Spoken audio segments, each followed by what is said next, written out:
Resume. Free Zoom is not that great. You get that nice free meeting, and then it waits to convert the video, and then you try and start another, and it says, "Please wait 1 minute to start your next meeting because you're using free." Of course. Well, I just want to say before we start it, just to point out that for every other new moon that I observed so far, I mean, I've only been in astrology for like 6 months, but it's been meditating, it's been internal, it's been just with myself. And the one in Libra, here we are having a Zoom call, talking instead of internal. Oh, and in fact, in Virgo, it was half and half. I was at a fire with like 15 people, and somebody mentioned the moon and like wanting to stare for 30 seconds. And I was like, okay, let's make it half social. That's funny. That's funny. Yeah. Yeah. And even too, just like I was thinking about the beginnings and endings of eclipses, and like we've talked about like what for maybe a week or a couple of weeks. For a couple of weeks I've been thinking about it. Like, man, we should do a weekly Zoom call and just talk about astrology and put it up, yeah, do the thing. So it's brilliant that we're doing it at this moment on the eclipse. But yeah, thinking about, man, what were we talking about right before we ended? I kind of lost the train of it. The thread was so strong, and then the meeting ended. Yeah, it was a good cutoff, though. It was. Yeah. All right, so then we'll just kind of pick something new up. So I'm thinking about like, for me, the eclipse is a, solar eclipse in Libra. This is my 5th house, but with the north node. With the south node there, right? I'm born with the north node in Libra. We're both born with north node in Libra. So this is like an interesting flip-flop in that kind of way, right? And I was thinking about it, like, while we were waiting to change meetings, 5th house, self-expression, fun, creativity. What self-expression things am I letting go of in this time? But the more I think about it, I'm not seeing it as that. I don't actually see it as letting go of any self-expression. In some ways, what I'm seeing in this time for myself is like letting go of things so that I can express myself more. Dude, that's what I've been thinking about. And actually express myself more and in a more balanced way. Because there's things that are let go of so that, You're reading my mind. Yeah, so that I mean, you've known me for a long time. You've seen me self-express in very bombastic sort of ways. Yeah. That's not happening as much now. There's more like intensity through time, and but it's a relationship with it in a way. It literally feels more balanced. How else can I say it? It just feels like balanced self-expression, and it's in this place of like, I'm expressing myself. Are you expressing yourself? Yeah. Yes, then we're golden. Well, yeah, and in my form of that, I have a nerve injury that allows me to. It's like a health meter. I use it for working, and I can use it for expressing because it's all hand stuff. And I've been way too much on the work part, so I don't have much time to express. Mm-hmm. And recently I've been trying to find the balance with that and wanting to express more. Mm-hmm. And it's actually in my dream too. It was the part of the dream was my saxophone being stolen from me, mm-hmm. and me want to get back. Right. Yeah. We talked about relationships in Libra and this like romantic relationships in Libra and eclipse, but there's also relationships to creativity and of course friends and stuff. But that's true. That's very true.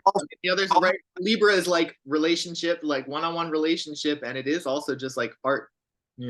art and Yeah. aesthetic and this kind of thing. Aes- You cut out. You Oh, said aesthetic harmony. I think aesthetic harmony harmony. is a really great keyword. Absolutely. Yeah, I think that's a beautiful one. That's a really beautiful one. Aesthetic harmony. Because Def- harmony is the relation between two notes or things. yeah. Yeah. Union. It's not, and it's the beauty of the union because of the stability of the separate parts. Yeah. Yeah, definitely. You know, Damn. and, well, I'm thinking about like, right, I'm thinking about this conversation that I just told you about, right, with Evelina yesterday, Yeah. right? And we're talking about like, um, right, this experience with the fire.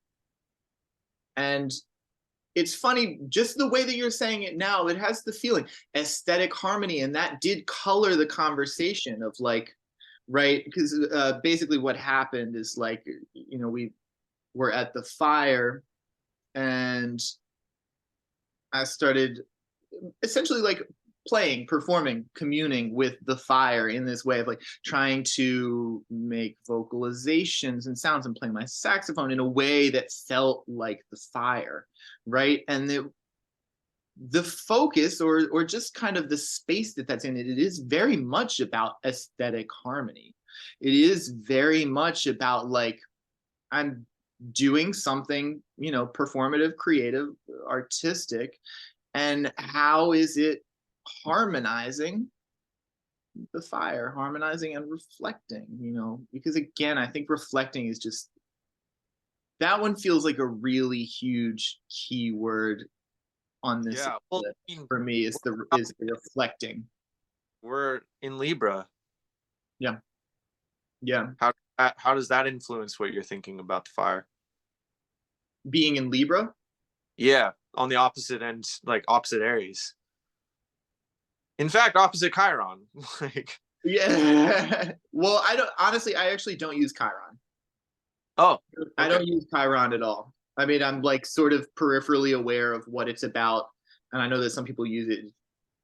I don't use it because there's just like certain purposes that I came to astrology with, and Chiron was like it just hasn't entered into my field, you know. sure, It may, but I don't use it now. I yeah. don't feel like I need to. But being opposite Aries, that's an interesting question because I think there is this side of it, right? The thing with the fire, it was not about I'm going to take the energy of the fire and use it for my own self-expression. It was more like I'm just gonna hang out with the fire. We're just gonna vibe together, you know, like try and Check. feel the yeah, you know, this kind of way that it moves and sole sacano, sole, right? This kind of thing. Yeah, And it's just like it feels like the fire. And there was a big theme, you know, through this like I don't know, we'll call it a performance. There was like this big theme through it of like we're communing with the fire, and it is very much. I did mention multiple times in this experience, it's a relationship with the fire. The circle of people around the fire. We are having a relationship with the fire, and we're creating a relationship through the fire. I think it's important to note that you came about this experience very much not through the lens of astrology. Yeah, not at all. Yeah, not at Not all. we just started today, and you're like, yeah, I haven't really been thinking about horoscopes lately. Right. Yeah, yeah, it So, is. like, oh, it's Libra, we're gonna commune with the fire. It was like, no, you just happened upon this experience Right. through totally different means. Absolutely. Exactly. Yeah. I think that is a really big important point to be making. Yeah, that it's just that's the way it went, and that's just kind of the archetypal vibe of the moment, you know, Mhm. that's the way it felt. So yeah, totally. And Yeah. then you know, so we've been talking a little bit too about like so I've been working with stones a bit, right? And this is kind of a new thing to me, but one of the I guess, ways that I've been using them. It's just this intuitive practice, right? And I have a few stones. Um, and I have been trying to look at like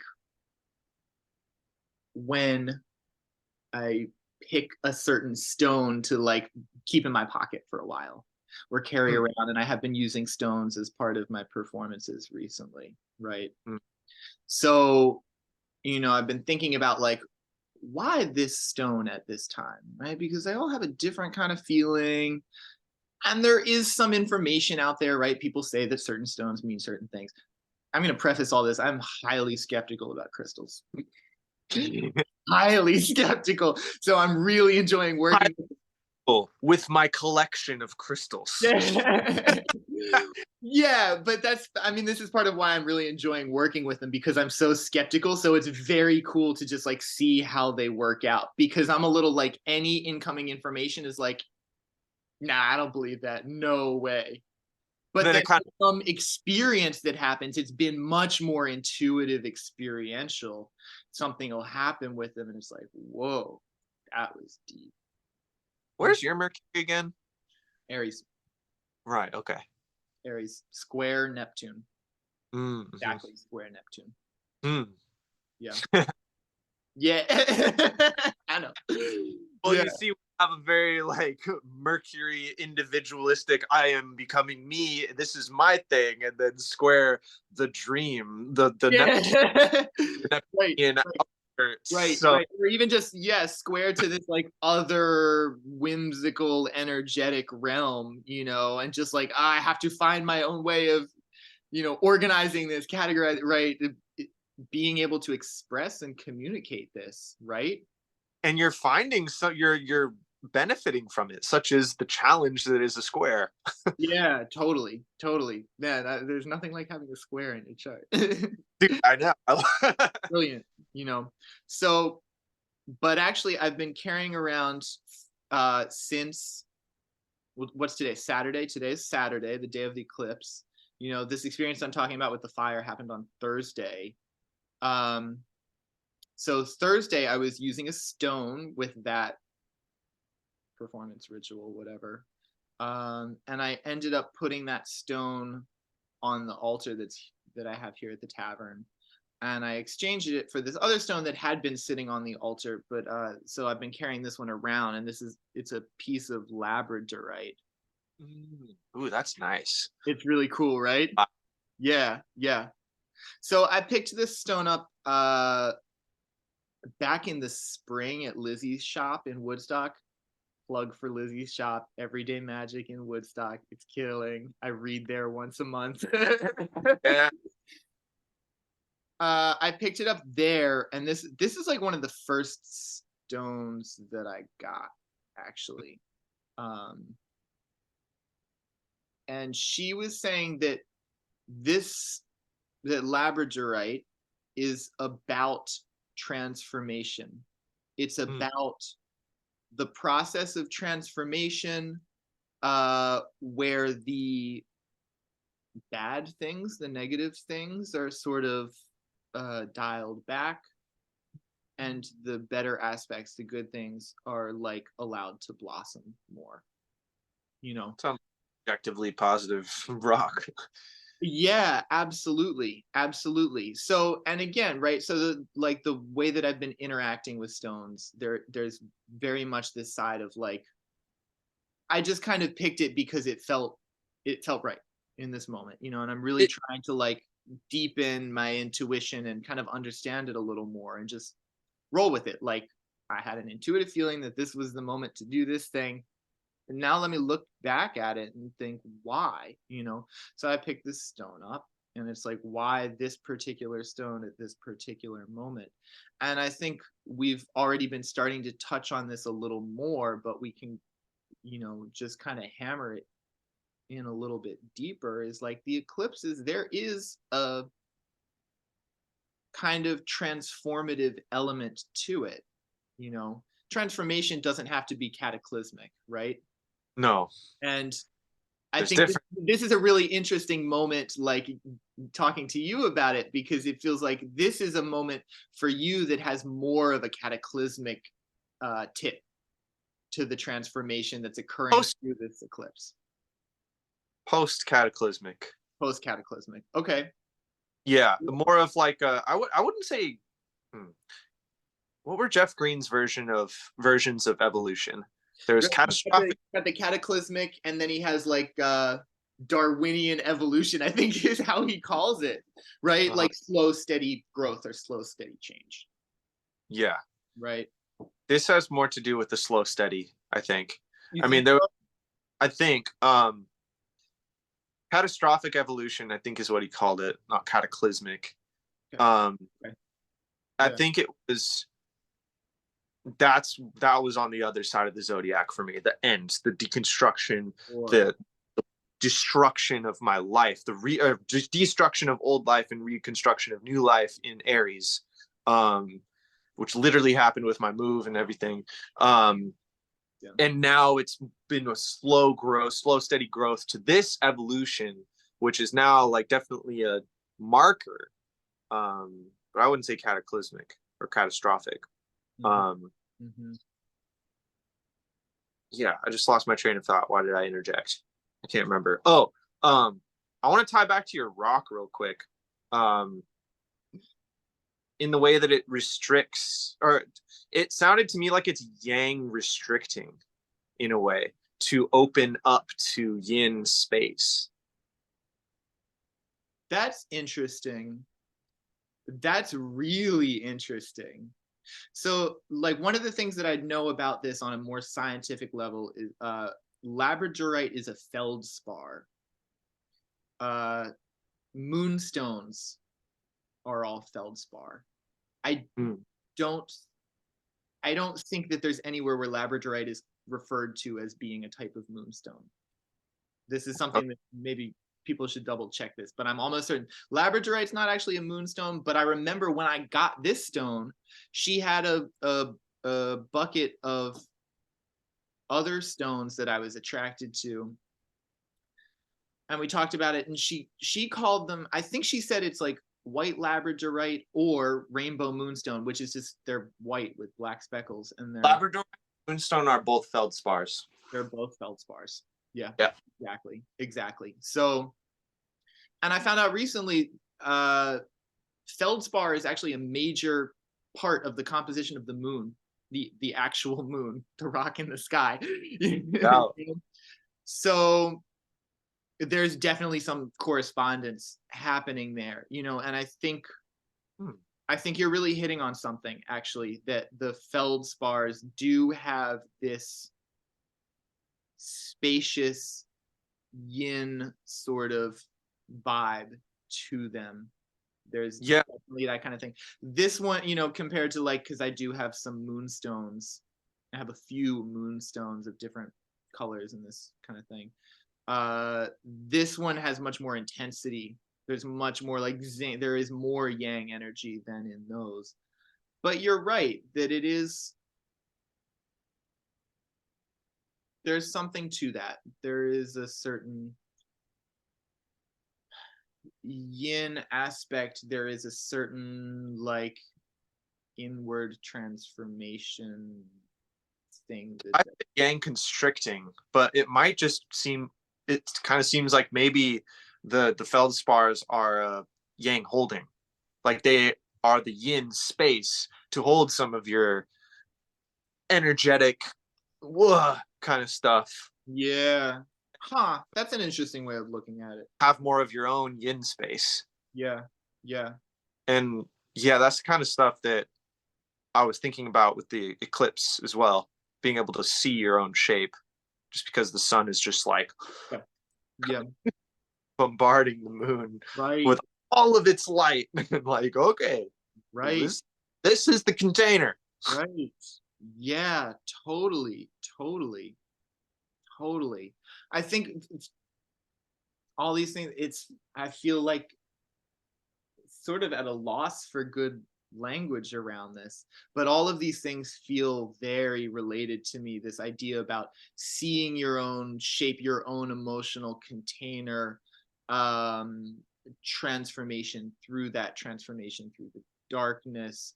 Dude, it's time for me to read Jung, man.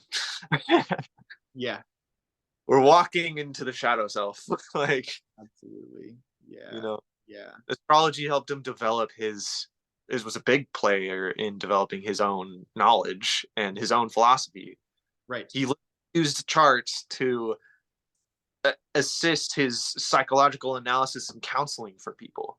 Yeah, Like, I yeah, need to get stuff because now we're just yeah, talking yeah. about shadow self. Right, right. Totally, totally, totally. Yeah, yeah, yeah. I think all of these things are really, they're really tied together. I think there's, this just occurred to me too, because I think part of that, like, part of this thing that I described with the fire, and like that there is an aspect to that of like balancing like a very inner side of myself, because I Yeah. even made the comment to a couple of people, um that's a space that I go to alone. I've definitely had many experiences in my life of going to that kind of zone, taking my saxophone to the ocean in the middle of the night, right? Various practices like this, and just like going to that kind of ritual space. It's totally normal for me to go there alone. But to go there in a group of uh six other people.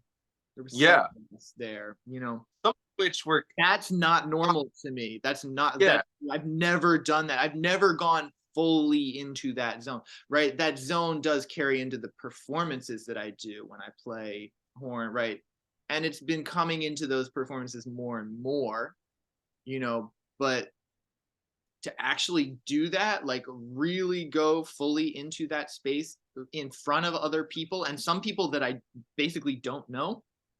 yeah. And some of the people weren't like vibing with you, but Right, I know, right. We were talking about this. There was one person there, it's like that's the first time that we've ever hung out, and I'm like in it, and this person's like, well, you're being I don't made know how fun to of. interact with this. Just kind of like, like, what are you doing, man? Like, Yeah, whoa, you yeah, know.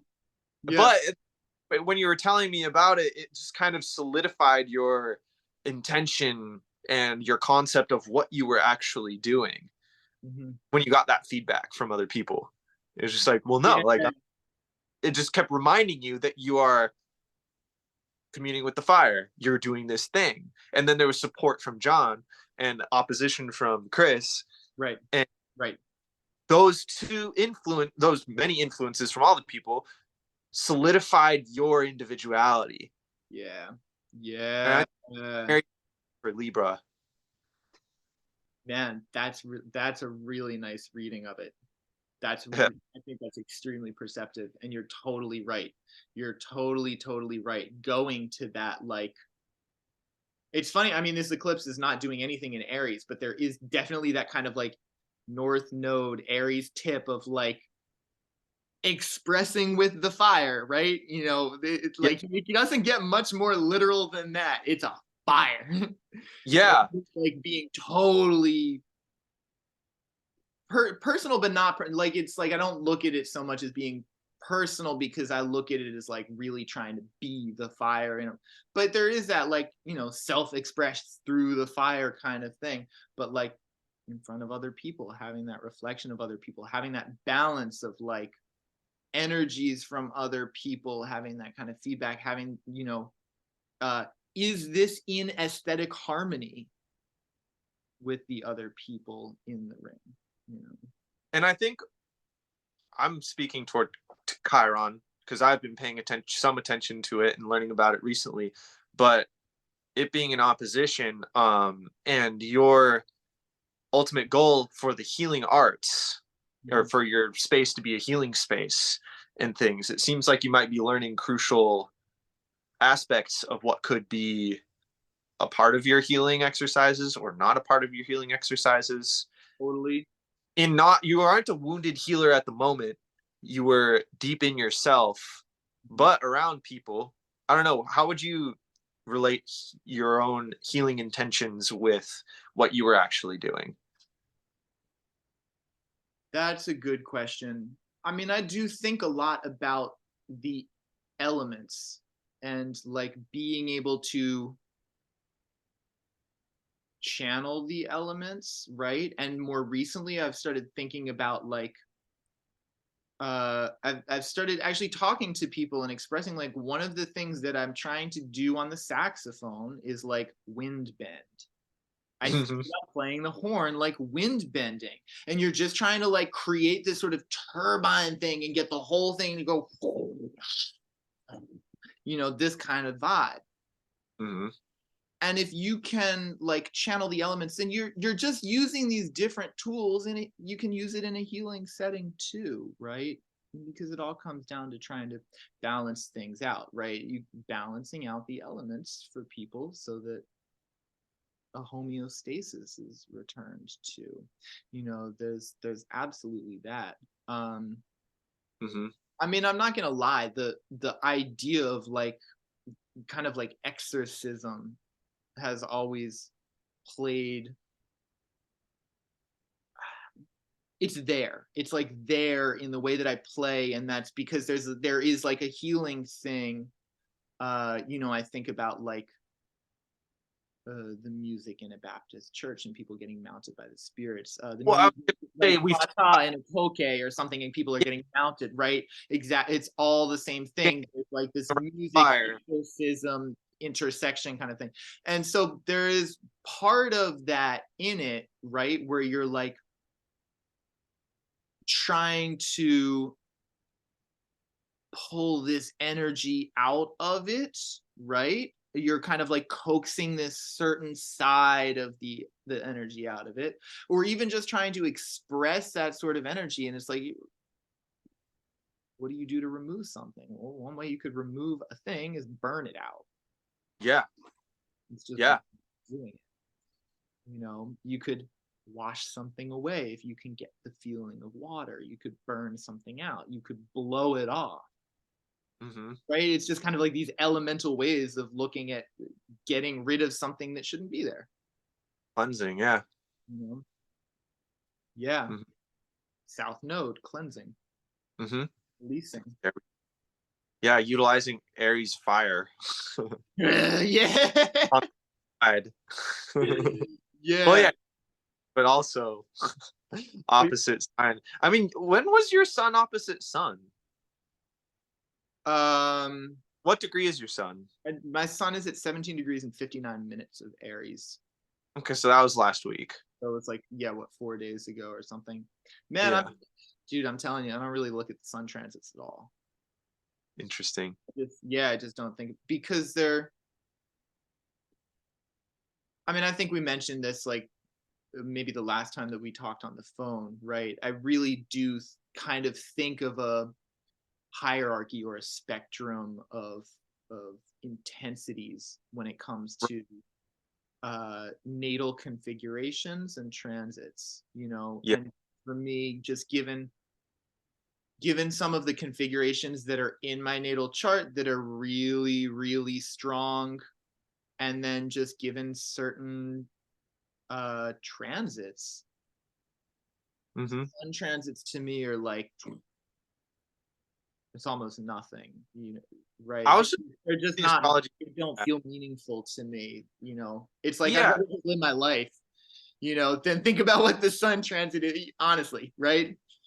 definitely. Well, and see, here's the thing that they were talking about on the astrology podcast. I think it was the one about the moon where they have it's like the head guy from some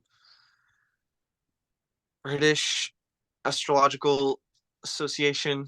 Yeah, Don't remember what. his name, but I know, yeah, I know the cat you're talking about. Yeah, and he was talking about sun and moon being like the hour and minute hand.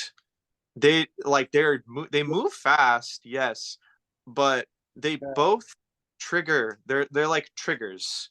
And in my experience recently, I just had all my stellium was opposite sun, and it was like I was either the light was being shown on certain corners, or circuits were being closed and activated just for a day at a time, just kind of alluding to possible meaning structures from all these planets. Yeah. For me, I've watched the moon a lot, like day to day or within like sign to sign. And that's harder to tap in because the moon is about the things that you are unaware of. That's the unconscious stuff. But I've noticed little unconscious triggers, not day by day, but like within groups of days, like in 2.5 day sign transits. So it's like they're not going to mean a whole lot, but they're going to be like a flashlight in some sort of trigger that are just like completing the neuron bridge kind of. yeah. Yeah, totally. I hear Okay. that, and I think there's a lot to that. I mean, I've certainly watched the moon for full moon and new moon a lot, you know. Yeah. Um, and I have noticed what you're talking about too. You're Yes, there's something in that. Yeah. I think Mm-hmm. it's there's always the question too about like how does astrology actually play into your real life, you know? Yeah. Zoom is telling me that there are 8.5 minutes left, so maybe this is a place to wrap it up a little bit, you know? Mm-hmm. How does astrology play into your regular life, you know? And you're in this really, really cool place because you like just got in deep into astrology. Like, yo, let me eat everything. You Yeah. know? Yeah. That's a really cool place to be in. Like, I want to check the transits every hour, to see what's going on. And Quite that. Yeah. yeah, Basically. you get something out of that. You absolutely get something out of that. At this space in my life, uh, yeah, I'm just that's not meaningful to me right now. Mm-hmm. You know, and I'm also not dealing with the sun right now. Like Venus has been, a huge transit, especially with the Venus retrograde this year. Mm-hmm. Saturn's been doing some stuff. I mean, Saturn's always doing some stuff for me, but Saturn's been doing some stuff. Yeah. It's in the sign of our return. So. Your return. I got it in Aries. Oh. Yeah, I'm still Saturn. Saturn is 0 degrees Aries, but it's it has been aspecting both my horizon, right, my ascendant, and also because I have Venus opposite Moon conjunct Pluto, Mm-hmm. conjunct, 5 degrees from the ascendant. Mm-hmm. So it's been creating aspects with both of those. Yeah, and that's been going on. Mm-hmm. And those are longer transits too. Wait, you meant 29 degrees Aries also, right? Oh, wait, no, sorry. Just kidding. Just kidding. Yeah. Going I'm new here. It's just like what you're doing in your daily life, and in my daily life I've been actually more interested in just like total intuition. What's the energy of the moment feel like, and not even thinking about like astrological symbols to go with it. It's just like, what does this moment feel like? What is the dynamic between myself and this other person or thing or information that I'm interacting with feel like in this moment? And what's the vibe there? And then watching some of the transits that are a little longer. Yeah. I think for me, astrology has been helping me uncover um, psychological archetypes in myself, tendencies, Yeah. and their interconnectivity within each other. And I don't know, I'm constantly reflecting in an emotional state on every single day. And I like happen upon a new thing and I'm like, wait, why am I like deeply uncomfortable about my decision whether to go outside and with people or stay in with myself? And I look and I'm like, oh damn, there's another moon square with my Venus. Okay, what's happening here? It's there's these difficulties and these wonderful things every day for me, and they feel deep every time. Like I feel things in a deep interconnected way, and um, astrology has really helped me to connect a lot of dots. And present challenges in a timed manner, because I tend to just sit on things, just let them be. I'm not going to do anything about them. But astrology says, hey, man, next week or in 2 days, these two planets are going to be at a certain position that might provide an opportunity for you. And so I'm like, oh, okay, maybe that'll happen. I got to get it together.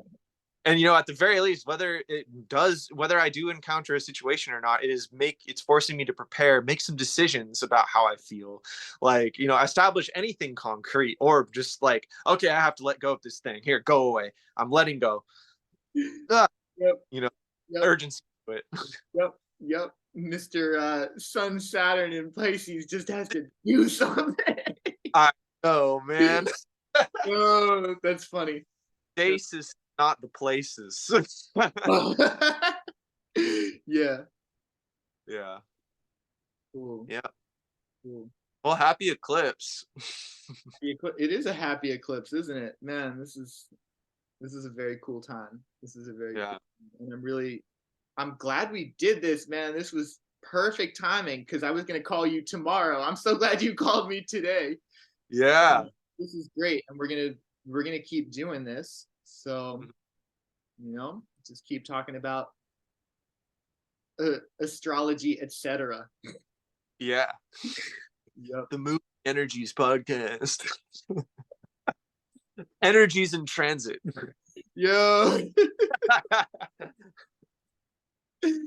Yeah, sounds good, man. Cool. Yeah. Well, I feel like should we use the last 3 minutes to promote ourselves, since this is going to be on YouTube? Oh, yeah. Tell us, Joel, what's your name and what do you do in a minute and a half or less? My name is Joel Gardella. I am a mixing and mastering engineer in Tennessee. And I play a lot of music, a lot of woodwinds and things. Yeah, that's what I'm doing out here, and I love it. And my life is in the woods also, with mushrooms and foraging. Brilliant. How can people contact you if they want to? Oh, through Instagram, JG Chillin, with an EN instead of an IN. One word, JG Chillin. Yep. Brilliant. Nice. And what about yourself, Mr. the Tavern Stone Ridge? Yeah, my name is Peyton Pleninger, and I also play saxophone, and I practice astrology professionally. I read once a month at a shop in Woodstock for walk-ins, and then I do one-on-one clients in person and in Zoom. I have different bands that I lead or co-lead.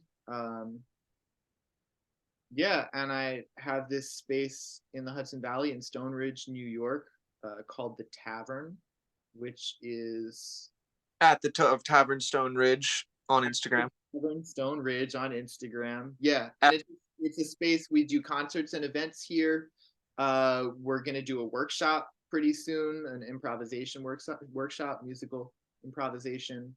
And it's a space for musicians and healers to come together and study these things, study energy, vibration, sound, time, archetypal dynamics, all of these things, and try and find correspondences. And you can also find me personally on Instagram at P Pleninger, PPLENINGER.